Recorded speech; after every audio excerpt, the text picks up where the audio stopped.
we started making names right away. And I loved it. I was robbing drug dealers and taking their gold right off their neck. And the shit we did, who's going to call the police on you? A drug dealer? I can identify with anything that was normal, to be honest with you. But I was born and raised in Brooklyn, New York. Yeah. 99% of the time, you're going to disappear. Just like the Donnie Brasco situation with Lefty? Yeah, because the reason why, they figure it this way. You brought this guy around, he ratted on everybody, now he ratted on you. You might turn around and join him and rat on us, so we get rid of you, there's no connection between there and there, and they get rid of you.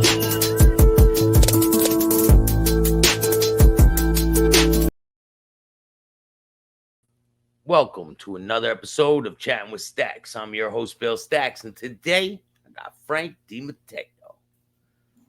What's up, Frank? Good, How you man. doing, man? I'm doing good. Yourself?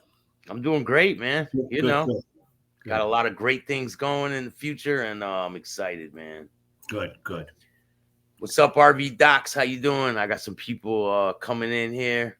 Yankees for life. What's up, man? So we're going to get into some of your story, man. And so as a young man, what was it like growing up around all this influence of the mob life around you? Was that like what you wanted to do as a young man, or like what was it like for you? Well, listen, I grew up as a really young boy in it. So, these guys, at 4, 5, 6 years old, it's normal to you. So I didn't see no different. It wasn't like I could compare it to anything. I thought everybody was like these guys, the same mannerisms, the same, look. So I thought it was normal. I think it was about 10 years old when I really started reading and hearing, and then, there's really gangsters, and these guys around me, my father, are real gangsters. They're not, things you read or hear. That's when I really picked up on it, that it was different and unique. And these guys were really, they were unique, that Gallo crew. So it was an experience that I grew up in, and a love that you keep on growing into, because when I became old enough to do anything with these guys, I knew them since babies already. So they weren't strangers I was with uncles, pretty much so. So yeah. I flowed pretty easy into it. Is there any situations that stand out to you, like where you were like, holy shit, like, damn, this is pretty serious? Well, when I was 6, Joey Maggs got killed in front of me, but I was coming out of with my mother. I was coming out of a building on 4th Avenue, Union Street, and my mother saw some friends on the corner. She recognized them all. There was an argument, and they wound up killing the guy in the corner. But to me, it was the cops and robbers. It didn't faze me anyway, because it wasn't real. It didn't even look real. It was pop, guy laying on the floor. Oh, okay. Your mom's like, let's go. Right, let's get out of here. Grab me and ran. That's it, exactly. Grab me and ran. And and they didn't talk too much about it. And then, when I got a little older, then I found out who Joe Maggs was and what happened and the whole story, and but never affected me. What did they end up killing him for? Do you want to talk about that? Yeah, Joey Maggs was, with Joey and Larry Gallo, and they were trying to. There was a lot of arguments going on at the time. Joey was trying to break away from the Bafacci's at the time. And this guy Fontana, he was a skipper. He was on the corner, and he was supposed to be helping Joey Gallo's side. And Joey Maggs, I think it was Punchy, was in a car. They rolled up on him, and Joe Maggs, started getting into a debate. Joey didn't think that he was doing the right thing, showing his support to Joey, and I think it was his brother. I think it was this Fontana's brother was his bodyguard, and I think it got a little rough, and the brother wound up shooting Joe Maggs on the street, and that's why it happened. If you don't mind me asking, how old were you when Gallo got killed? 16, 17. Yeah. So you went to the funeral? Sure, I went to the funeral. We all went to the funeral. Everybody was in that crew went to the funeral. Yeah. Yeah, I think I was 17 when Joey got killed. Yeah. So, on the neighborhood, was there always stuff going on in the neighborhood? Always, South Brooklyn was a very active neighborhood. It's a longshoreman neighborhood. It was always, it was off the docks. All the piers were there. So a lot of action always in that neighborhood. And everything's always falling off the trucks or coming off the docks. It was a very lucrative area. So you always had some store. And don't forget, the neighborhood was, I would say, 90% Italians and Spanish. Got along very well together. And there was clubs every other block. There was social clubs, bars, social clubs. So there was always some kind of square coming off those docks, and a lot came off those docks those days. I mean, I don't know how they didn't go out of business, because I think more came off the docks than they delivered. So you go any store or any club, and you see a guy in the back room's got stuff from the docks. So it was very lucrative, the neighborhood. Did the Gallo crew get along with the Zips? There was no Zips down there when we were there. Zips came over a little later with Carmine Galente. There was no Zips down there. It was so Carmine's the one that brung him over when he had him as bodyguards and all that stuff. Yeah, pretty much. So the Banano guys. But no, we got no Zips. I mean, you had some real Italians, that were really off the boat, but they weren't Zips, not like that. You had, all four, or maybe five crews were in South Brooklyn. Every other block was a club, a Banano club, a Lucchese club, a Genovese club, Pafaci club. Everybody got along. Long as there was nothing going on, no beefs going on, everybody got along because you had to make money. These guys are hooligans. You got to make money. That was the whole key here, is to make money. So if you had swag and you can't get rid of it, you're going to go to the next hooligan to get rid of it. And that's how these guys intermingled all the time. So you guys see Joey Gallo's guy talking to a Gambino on the corner of Union Street. Of course, because we got the swag, he's got the connect, he's got the fence. So yeah. It's very common to see guys intermingle, unless there was a beef going on, then it'd be a different story. But it was common to see guys together in the neighborhood. Why, Anthony Ilios says, why was Joey Gallo's 10-year-old stepdaughter out with them in Umberto's at 4:30 in the morning? Because they're nuts. That's why. Because they're nuts. These they weren't great parenting. I mean, these guys, the 70s, early 70s. Joey was not, the most normal guy in the world. He was very forceful. If he says he wants to go out 4:30, the girl was 10 years old. She wasn't 2 years old. But it was too late. It was a bad mistake. They made a mistake. But they're partying, they're drinking, they're celebrating a birthday. It wasn't just a regular night. They took the girl out, to a discotheque with them. It was a bad move. But it happens. If he didn't go there, he would have been good, right?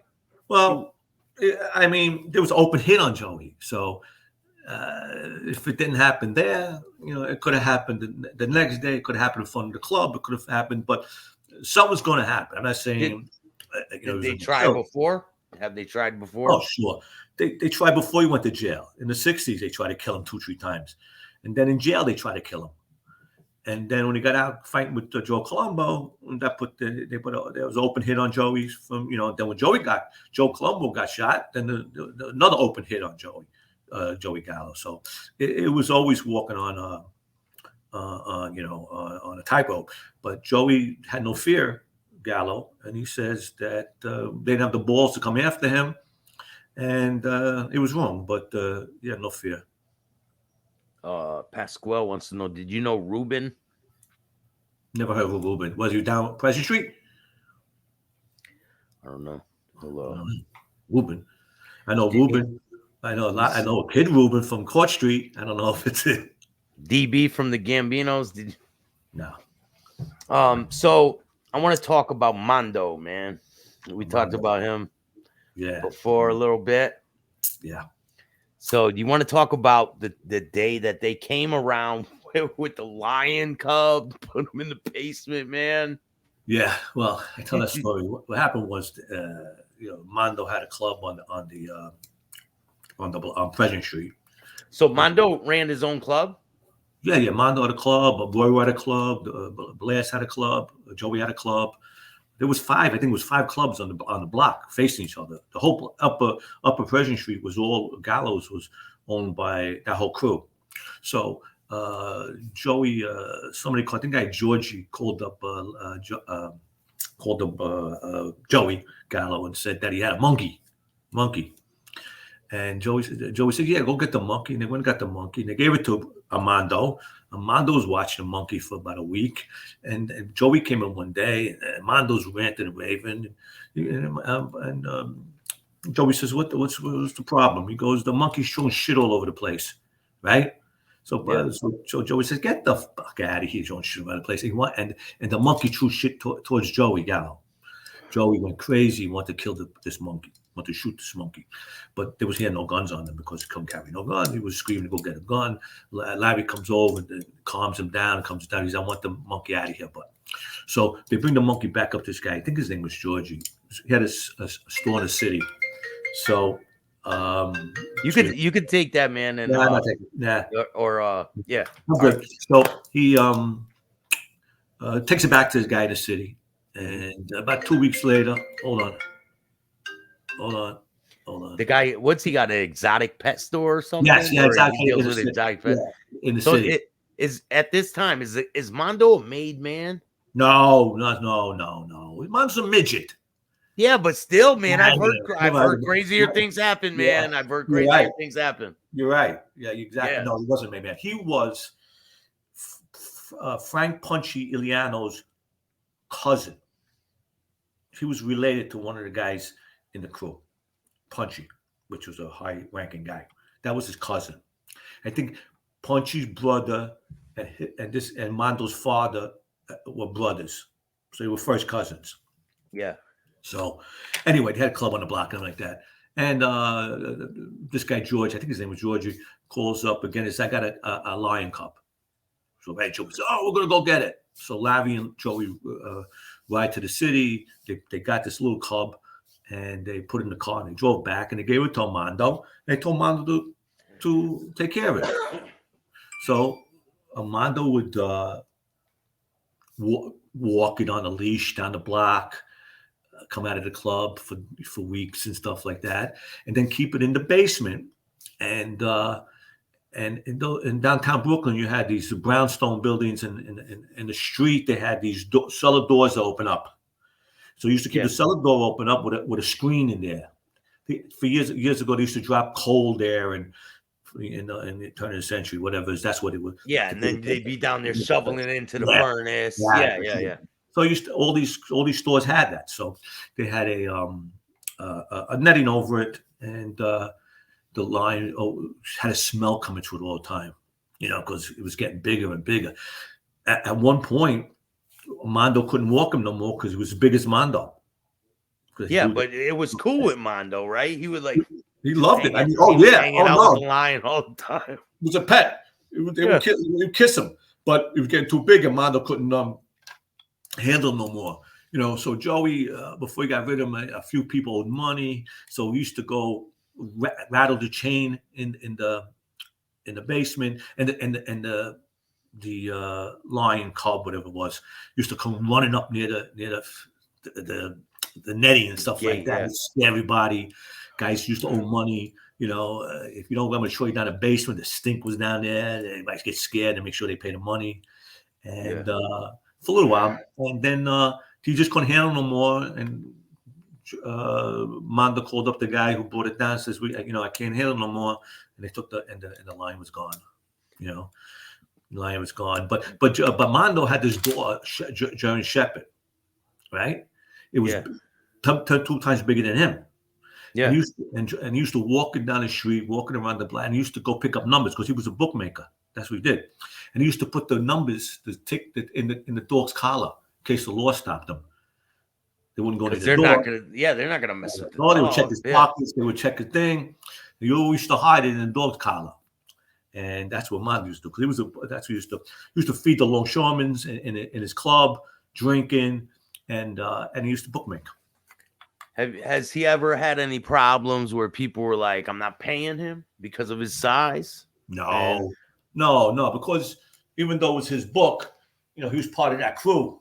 So you just send somebody to collect it. Okay, you don't want to pay him? Okay, somebody would go get it. Didn't so matter. These people back are stupid.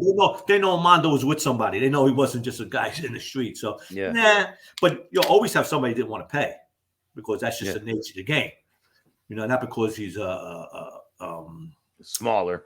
smaller, but it's just that people do that. That's what these degenerates do. I mean, and that's what happens. But nah, there's no extra. Everybody loved Mando. Mando was like a mascot to everybody. As kids we grew up on him. When I first met Mando, I was taller than him, and I was young. So it's strange, but when you grow up with him, it's not as an oddity. No more. Yeah, when I was younger, man, I had a friend that was a little person, and Mm-hmm. he was cool, man. I used to hang out with him all the time. One time it was Halloween night, and all these kids were dressed up, and they came to the door, right? And my little person friend comes to the door, and he just walks in the door, and my mom's like, "Where you going, little kid?" I'm like, "No, he's not a kid. He's grown up." Yeah, Mando was he was very close with Joey, Gallo. So he used to. Joey used to ask Mando, "What do you think? What do you think about this?" And Mando was a heavy drinker. He was a heavy drinker. And he was a nice kind of word, but when he used to drink, he used to get nasty. Hi, Liz. Yeah. Oh, he'll motherfuck you to death. Oh man, bad. You know what I mean? So he was a little nasty little guy when he drank. If not, he was an angel. You know what I mean? But he was very very close with Joey. But he was a lot of fun too. I mean, there was times, we party in his club and drink, and he used to drink and pass out. And I mean, one night I remember doing a barbecue one time. It was like a little street festival downtown. That he passed out, and we put him in the window, and we put a little flower in his hand. And the window was the old-fashioned windows was a glass window. It didn't like a regular window you open up. This was a people walking by, right? Like people walk by it. A storefront window. Yeah. You see a Mando dressed up. We have him dressed up. And you hear a little fire, and people were flipping out, saying, "Oh, Mando's dead. He's in the window." We do all kinds of shit like that when he passed out because he was a fun guy. Quarters on his eyes with his flower. What we didn't do, drunk with him, with a guy named Roy was Musico was. One of the crew members, he was a jokester. What he'd do, playing jokes all the time. In between all the bad things, there was a lot of funny shit going on because a lot of guys are jokesters, especially when they're drinking. If you're not in a bad mood, it's very funny times. You have a lot of laughs. Yeah. And Mando would roll with it because the one after he got drunk, you could do anything to him. So you can put him in a window, put him in a chair in a corner. I mean, there are a lot of things in it, and he used to love blondes. And he wouldn't go near Mando used to love blondes, tall blondes. Wouldn't go near a midget. I mean, I can't tell you how many times I used to go into his club late at night, and he'd be dancing, and the girls, his head was in a bush. he's like holding on to her like this. Yeah, and his head be in her private area, and he'd be just dancing all night. It was a pisser, man. I mean, that had to be the funniest thing to walk in there and see that. It's hard to explain. You have to see it. I mean, but we had a lot of times like that in between all the bad stuff. But we had a lot of good times.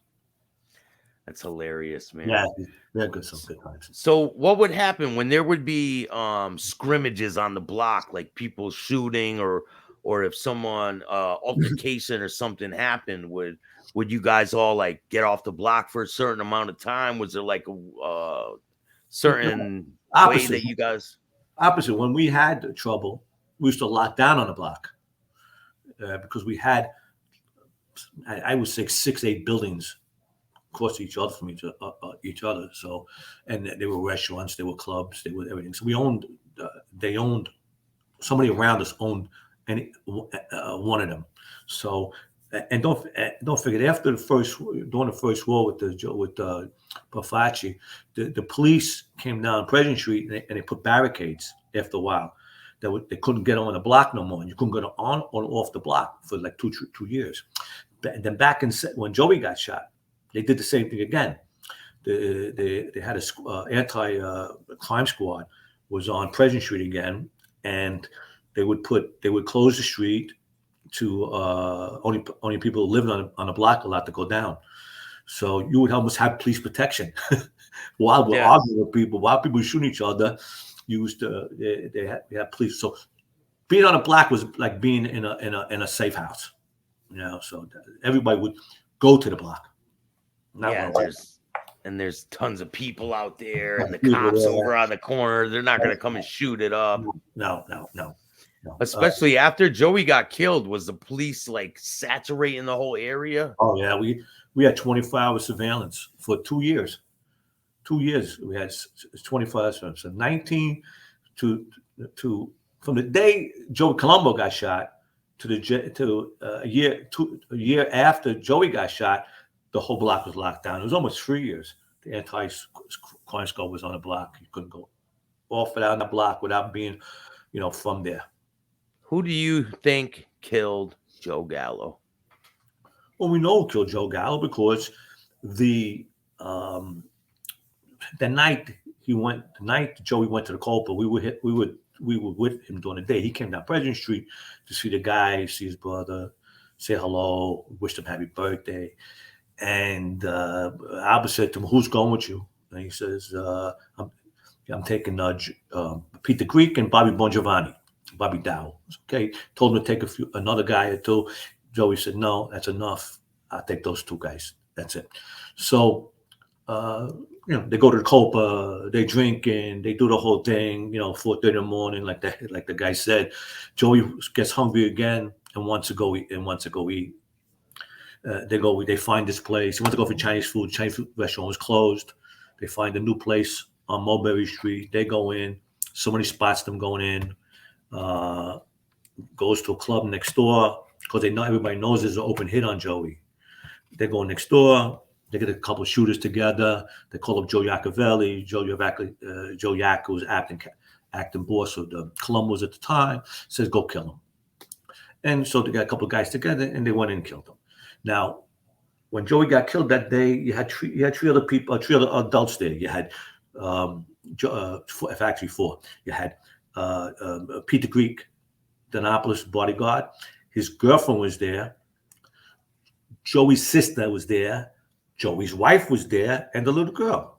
Okay, so when the shooter comes in, right, Joey ran out the front door. Shooter came through the side there, where the Johnny Pump is in. Right there was a doorway there. That's where the shooters came in, and he ran out the front door. But anyway, Peter Greek got shot too in the ass that day.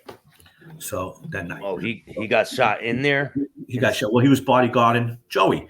So when the shooters came over, they shot Joey and they shot Peter Greek. Joey gets off the table and runs towards the shooters to get because he had the sister at the table and three other girls. So he runs away from the table to the front door and gets shot again, and that's what kills him. Peter Greek gets shot in the ass, and he comes out, throws some shots at the car as the car takes off. Joey dies in the street there. They take Peter Greek to the hospital. Peter Greek gets out on bail. Blast grabs him down and asks him, "Who killed Joey?" Peter Greek, Dinopolis, leans over and says, "Sonny Pinto shot me and Joey," because they had trouble with Sonny Pinto already. So that's DiBiase. So he goes, "Oh, Sonny Pinto did it, yeah." So the guy who got shot in the ass that night turns around and says that Sonny Pinto did it. Sonny Pinto did it. So there's no. And then there was this. Then that there's that story with what do you call it? Frank, right? Frank. Blast's sister, the wife, Joey's new wife, and Peter Greek. Peter Greek, yes. This is like right before. I think this is maybe a couple months. Yeah, right before it happened. Before it happened, yeah. And Peter Greek's girlfriend all turned around and said, "There he is again." That's at the club on one of the clubs downtown, and that's the backseat is punchy. The guy smiling at the glass is cockeyed Butch. That's Albert that was driving the car. Albert Gallo. I can't see it. It was in the back seat. I don't know the back seat. Oh, here, can you see it? I don't know. I think that's Probably you. no. I was young here. This is the 60s. Yeah. This is 61.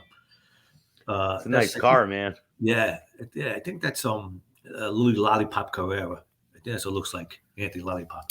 Anyway, so sit down goes down, blast. We know it's Sonny Pinto, and then the wife, the girlfriend, like that, says there was no 6'7" man. It was a short guy came in, because they didn't know who Sonny Pinto was.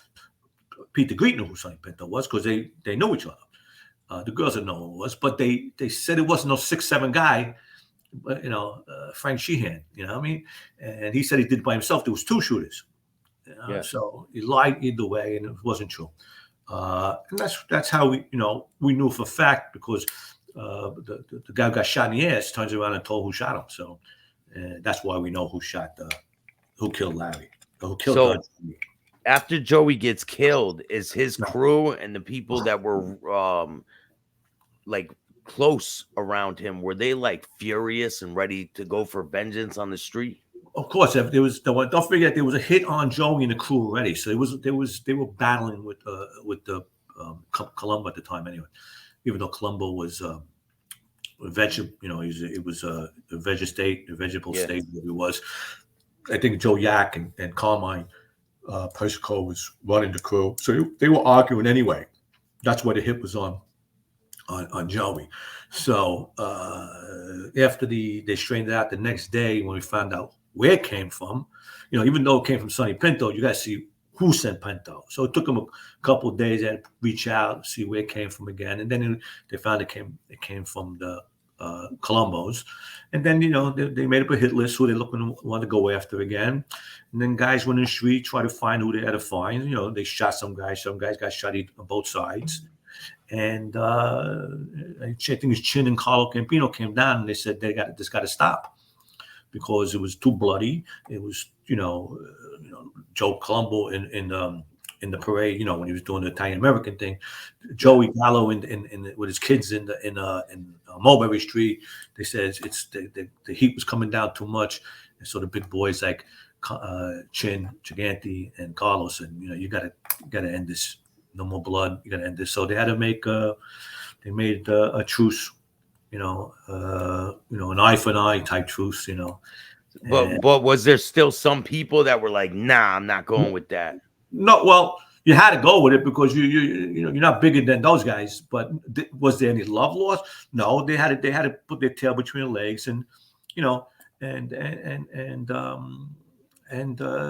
wait till something else happens and then explode. I mean, they were always the dislike was there. You're not going to be friends no more. That was over with. That was done. I mean, if the big boy tells you you can't do something, you can't do it. I still don't like you. I still want to kill you, but you just couldn't do it. They come down and say you don't do it, and that's what happened.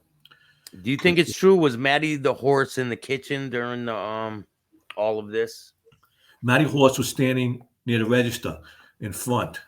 When the shooter came in and the shooter, he jumped over the register there was a counter there. He jumped over the counter. Yeah, he was there. Do I think I don't know? I don't 100% know. I'm gonna number one. I'm a captain in the Genovese family. I just opened a fucking business that the cops will up your ass in the first place. I'm a capo. I'm gonna sit there and allow you to come in my place, shoot the place up with bullets all over the fucking place, and have to jump over a counter. I'm gonna allow that. Come on, man. Yeah. It doesn't make no sense. Even to think that, no, they know other guys had guns. So you're going to sit there between people shooting guns and I'm going to set this up and sit there and watch it in a place that's 16 by 24.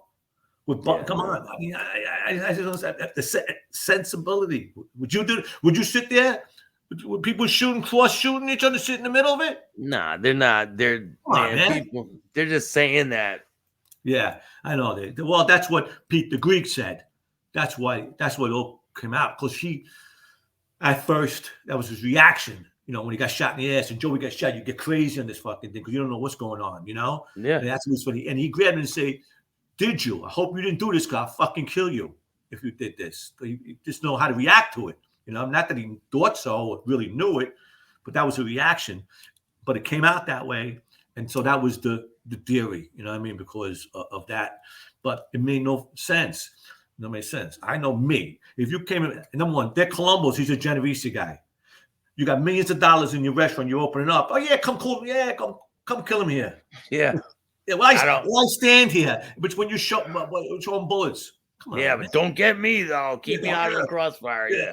Oh, come on, man. You know, so that's all stupid shit. But you know, but it sells books.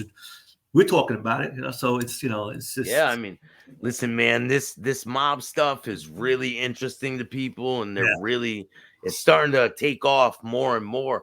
Now, another thing I want to get into with you, I want to talk about the Mob Candy magazine, how you're relaunching it. Yeah. Didn't you relaunch the magazine? We're thinking about it. You know, I mean, I just shot a cover while I'm out here putting it together. When I get back home after this vacation, I'm gonna sit down when I got a new partner, and we're thinking about putting another magazine out. I don't have the guts of it yet, or what we're gonna do. I had a vision of the cover, and I shot the cover. You know what I mean? And after that, we'll sit down and, you know, and put the rest together. So if we're gonna go, you know, the old Mob Candy, always old stuff, you know. Maybe we'll get a new fresher and some up-to-date stuff. I don't like up-to-date stuff because there's still guys around. There's still guys got cases. There's still guys getting themselves in trouble, and then to get their name in there, I don't, you know, that's why I never liked doing that. You know, most of the time I wrote about everybody that was dead. No matter what, it was always dead. You know what I mean? Because you just don't get as much feedback. And I still get fucking feedback from that too. Oh, yeah, you were saying.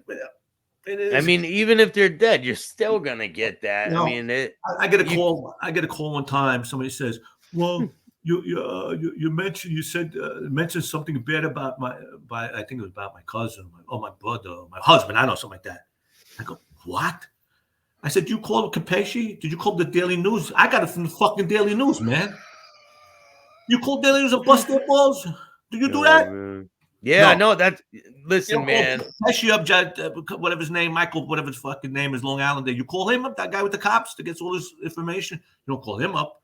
Yeah, they don't. Do they call Vlad up? They harassing me about. They're harassing me about people. But yeah, go call them and fucking yell at them about it. I'm here around you, and you know, I mean, you want to bust my chops? Come on, man, go call them up.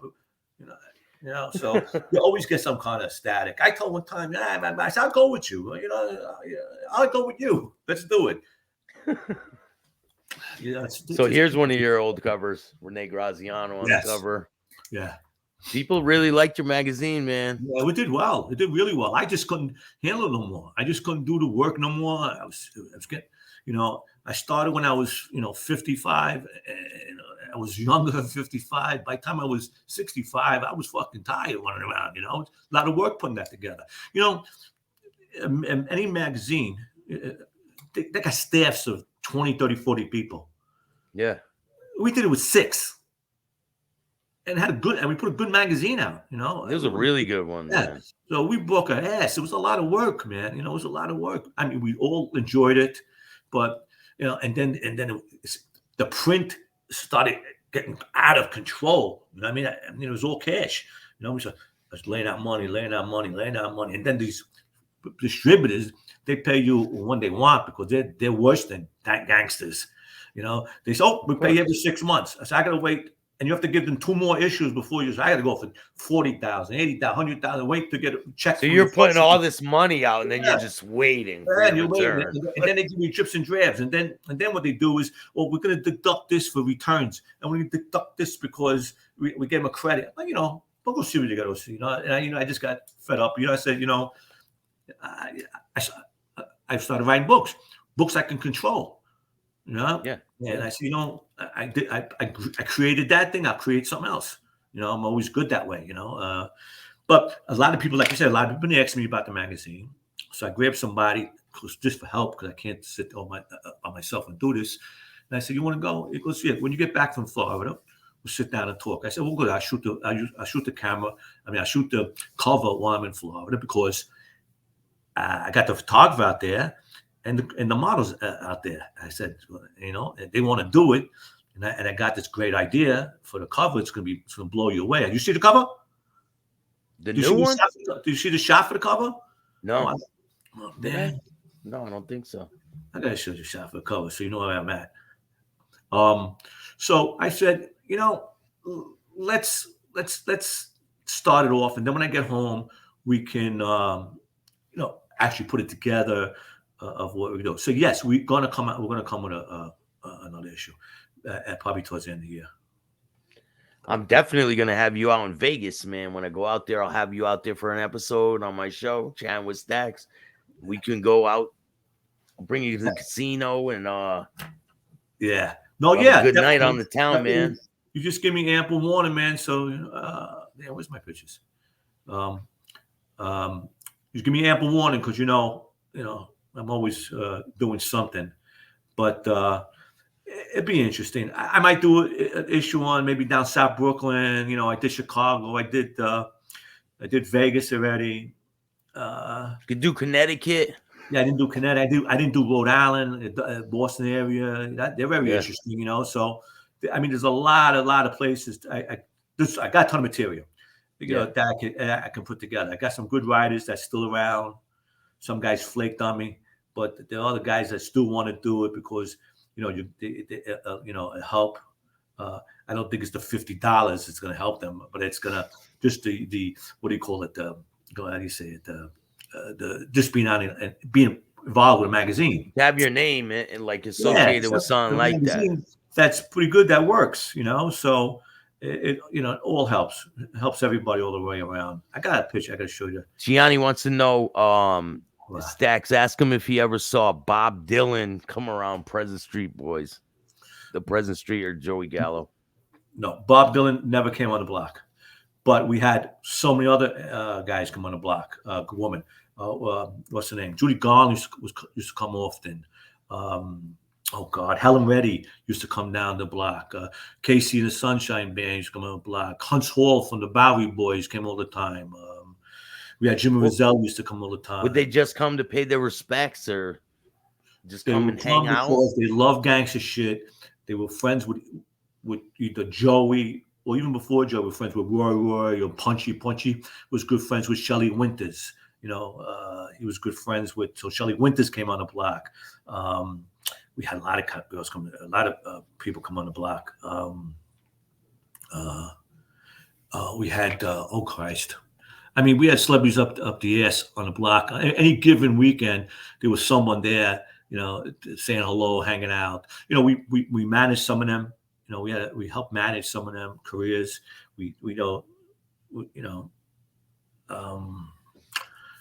So you had a lot of celebrities, a lot. I can't go to the list. It's in my new book. I put it in my new book, the If You Think You're Crazy book. You know, with the Joey and Larry on the cover, I put a section there of all the people, all the celebrities that came down the block. You know, that was talking about it, but I did that in a new book. There was so many. They came. We had Casey and the Sunshine Band playing on the block for us. That's crazy, man. They hooked up in front of Roy Roy's Club and played for us. You know, we had Martha Ray, some old timers there. Joey Lewis came down. Oh God, the guy who was played in that mob show. He was from the neighborhood. Ray Starkey used to come all the time. Ray Sharkey, his name was. He used to come all the time. We had Tully Savalas used to come in, drink with us. You know, Jerry Orbach and make good friends with. When you would come out when you would go out on town with them, how was it like? Well, how did they treat you when you would be out in the town with them? And celebrities? Was it different? Like, was it a lot different going out with these guys? You're talking about the celebrities? Yeah. No, I'm talking about going out with the gangsters from around your area. If you hit the town with them, would people treat you different? Oh, of course. They know if you're part of that crew. You coming in with Joey, you're coming with Roy, or you come with Punchy. It's one crew. They're going to treat you like if they know Joey, Punchy, or any of these guys. Of course, you're going to come in like they do on TV, like other movies. You're going to come in, you're going to treat you well. Never wait on a line. There's no such thing as waiting on a line. You go. Number one, you never would usually go to a place you don't know.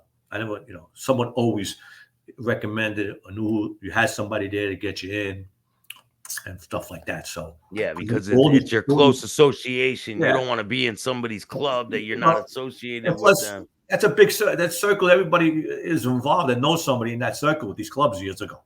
Yeah. So it's all connected somehow, So it was, you always got treated well, just like you see in that movie, Goodfellas, whatever it is. They did the same thing in the Copa. We used to go to the Copa, all these joints. The same thing. They caught that pretty good. So, was there any situations when you guys would be like, say, a hot summer day, and you guys are all just sitting around bored, right? Do you remember any situations, even any situations in your book that popped up that stand out in your mind? Like, oh, I remember when this happened. And I was around for a lot of things happening. I mean, I was there when Punch Ileana got shot in the corner. He got shot in front of me when a sniper hit him off a roof from a block away. We were eating hot dogs. You want to talk about how that whole situation happened? There's another one. Then after Joey and that situation all died out, within the year we were feuding again amongst ourselves, and some guys broke away again. Maybe about 7-8 guys broke away that were with Down President Street since day one. They just didn't want to stay there. Wanted to go back to the Colombos again because it was stronger family and they were more lucrative. Yeah, these are all from the 60s. And so what happened was there was a breakup again in 1973. In 1974, these guys started shooting each other again. A good friend of ours, Stevie Cirillo, gets killed on Ocean Park. He was the first guy that got killed. He was at the gambling hall in Ocean Parkway, and a sniper shot him through a window, and they killed him. Wow. And everybody went again to the mattresses again. We all got pulled off the street. And between, I would say, late 73 to we were back on the block again. I didn't leave the block one time for 7 months. I didn't leave the block for 7 months. I just stood on the block because it was really bad out there at one point.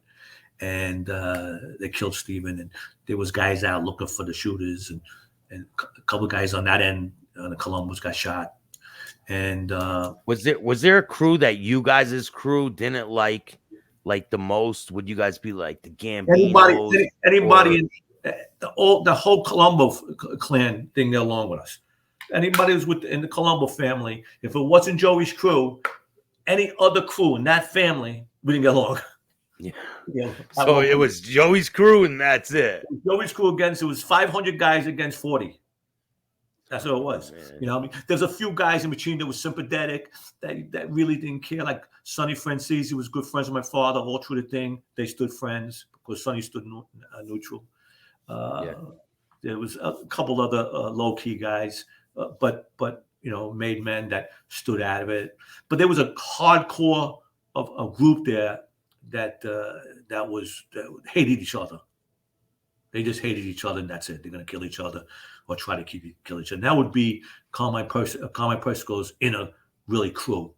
Because they've been feuding for 15 years now. So who got shot, who didn't get shot, who lived through it, who killed somebody's brother, who killed somebody. So they hated each other, these guys. So it was never going to end. Hey, Kosuck, why can't I get Aerolata? Because I don't want Aerolata. That's why.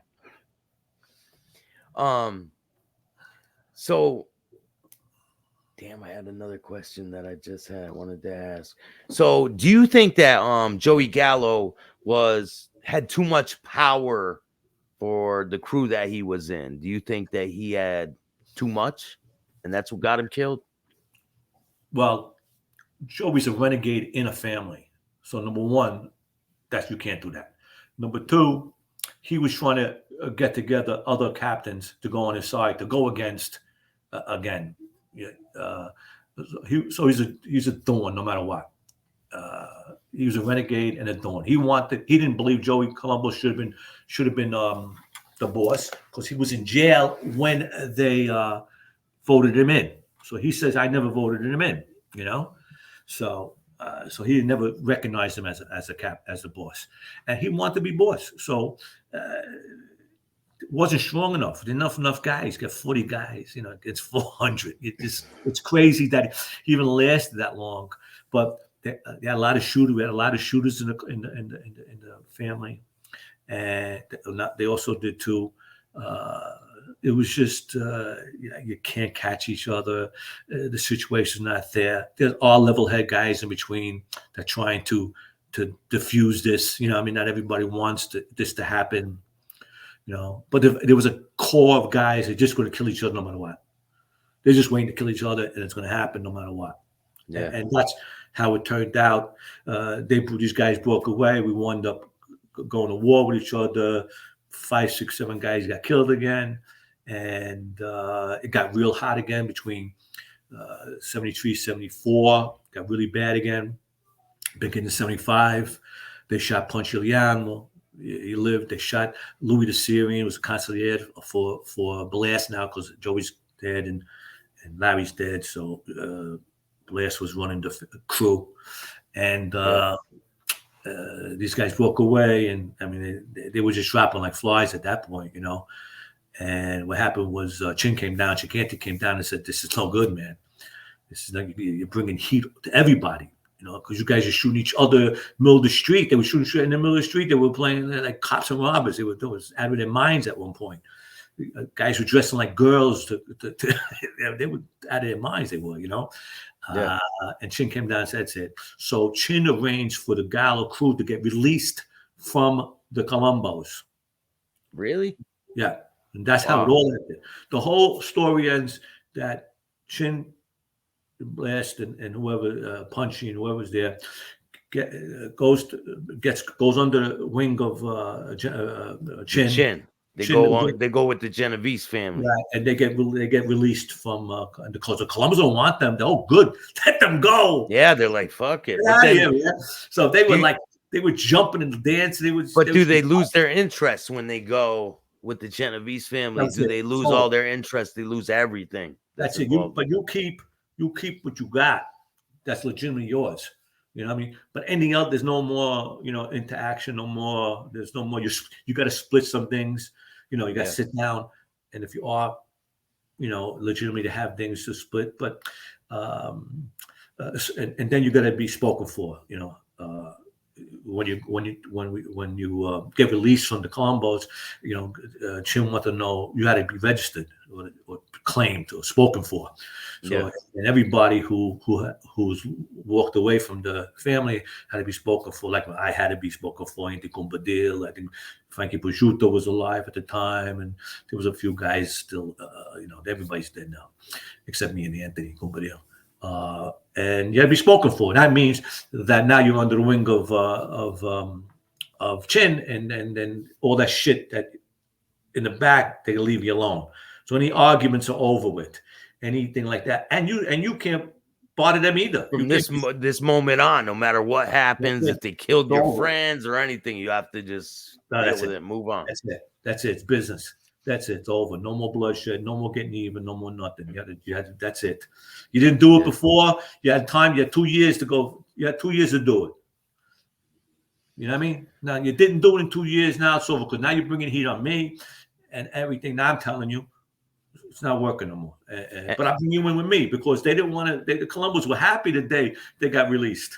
Yeah, because then they don't got to deal with the problems no more. Then the Chin got to deal with it now. That's right, and that's what happened. Did they cause any problems for the Chin going over there? No. Chin sat down with the acting boss of the Columbus at the time, which I don't know who it was in '76. It couldn't be Joe Yak. I don't know who was acting. I don't know that place. It could have been Carmine Persico from jail.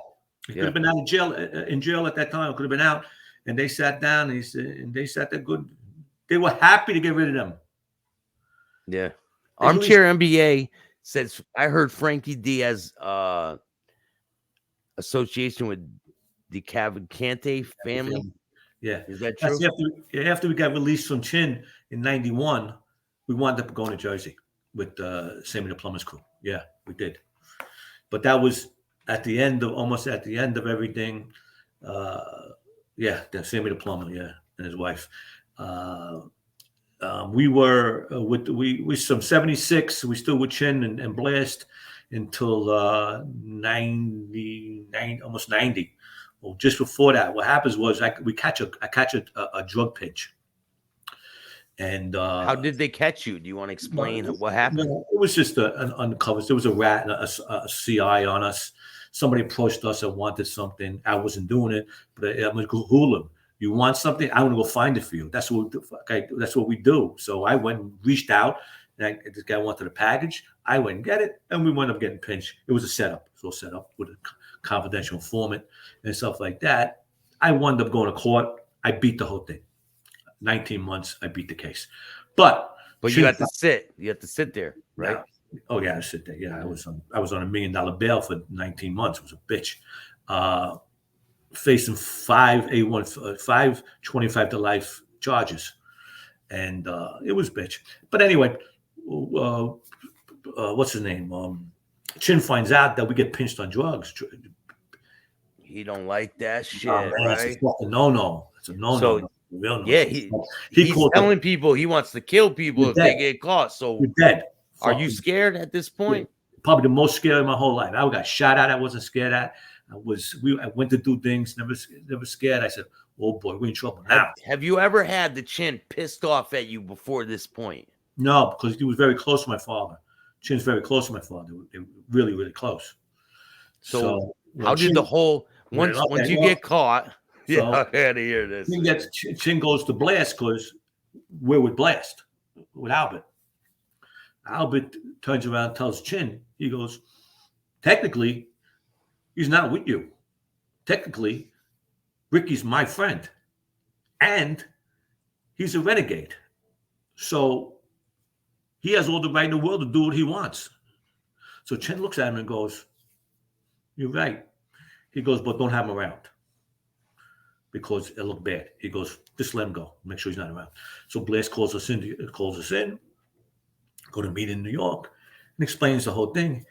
And my father turns around and goes, okay. We walked away and we couldn't come around for a little while. About 7 months later, everything quieted down, stuff like that, or 10 months later, and my father's back in Mulberry Street driving Blast around. So, it's very hypocritical. They're all hypocrites in a lot of ways. But they just waited for the smoke to go down. And like I said, for maybe another 2 years, my father's driving Blast again back and forth to the club, to work, to Casabella, and wherever the hell they were going, I don't know. And then right after that, it had to be maybe 73 now, 93, a guy named Anthony Rotunda, which is Jimmy Rotunda's son. Jimmy Rotunda got killed a couple years before that, which was very close to my father. I got pictures in a book of him and stuff like that. But anyway, they straightened out his son, Anthony Rotunda. And Rudy, this guy named Rudy, and a couple other guys, Rudy, I've got it so long now. Rudy and a couple other guys, old May guys from the Jersey crew, comes to my father and says that Anthony needs somebody with him to do some schooling and to help him out. So my father said, okay. So we wound up going and being with Anthony and Anthony's crew, which is a Jersey family with a Brooklyn crew. What happens is that we stay with Anthony maybe 5, 6, 7, 6 years, doing all the funny stuff we're doing.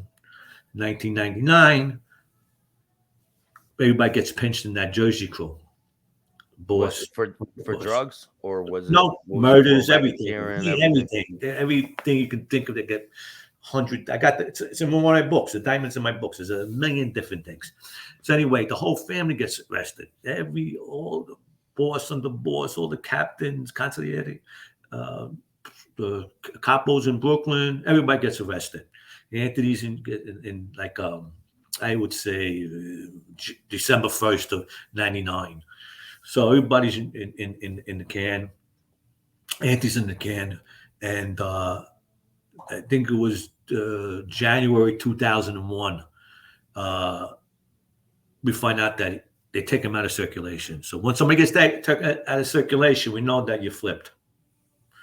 So we wondered what did you flip out? We didn't know what was going on. But then, 3 hours later, you find out everything is that Vinny Ocean's, the boss of that family, flipped. The underboss flipped. Anthony Capo flipped.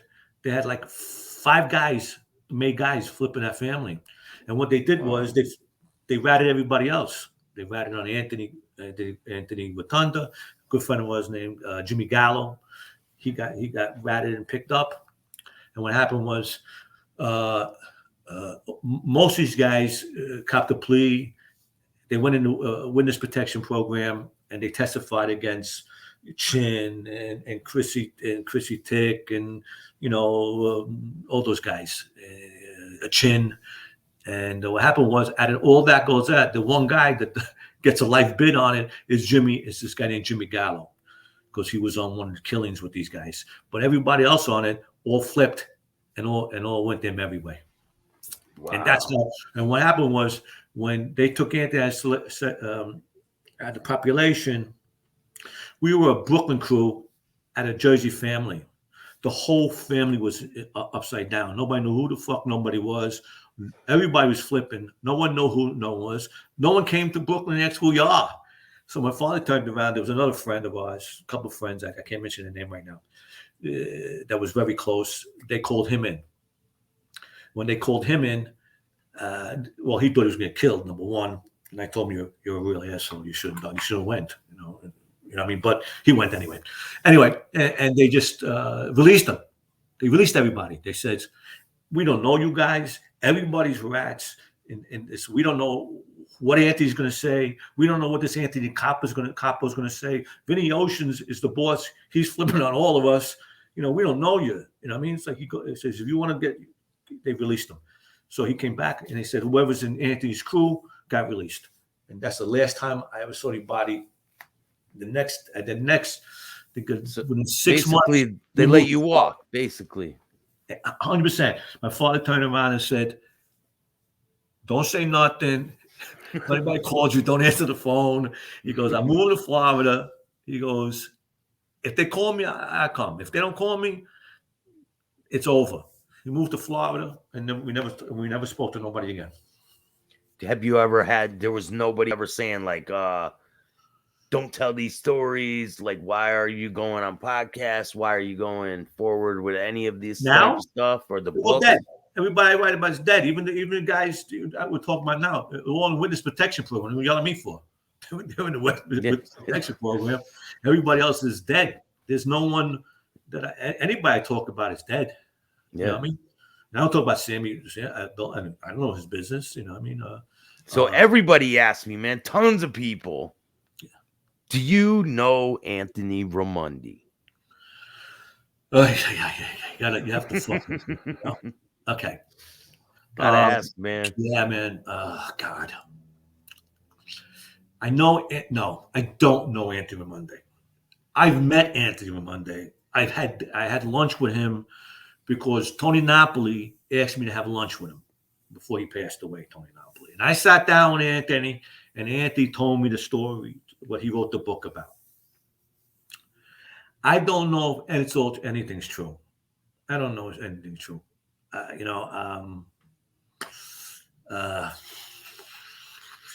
I'd never heard of him before that.